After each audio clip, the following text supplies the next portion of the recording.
अति जलद व अचूक बातम्यांसाठी पाहत रहा महामीडिया 24 सदैव तत्पर। नागाव तालुका हातकणंगले येथील आंबेडकर नगर समोरील सेवा रस्त्यावर दोन मोटरसायकलची समोरासमोर भीषण धडक होऊन झालेल्या अपघातात एकाचा जागीच मृत्यू झाला।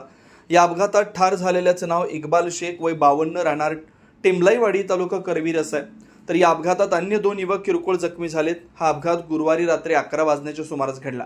या अपघाताबाबत मिळालेली अधिक माहिती अशी की नागाव येथील आंबेडकर नगर समोरील सेवा रस्त्यावरून रात्री 11च्या सुमारास दोन मोटरसायकली भरधाव वेगानं जात होत्या। अचानक दोन्ही वाहनांवरील ताबा सुटल्यानं त्यांच्या समोरासमोर जोरदार धडक झाली।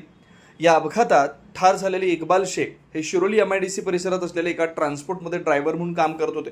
तर अपघातातील जखमी युवक पेट्रोल पंपावर पेट्रोल भरून शिवनेरी कॉलनीतील आपल्या घरी निघाले असताना हा अपघात झाला। या अपघाताची नोंद शिरोली MIDC पोलिसात झाली आहे। या प्रकरणाचा अधिक तपास पोलीस करतात।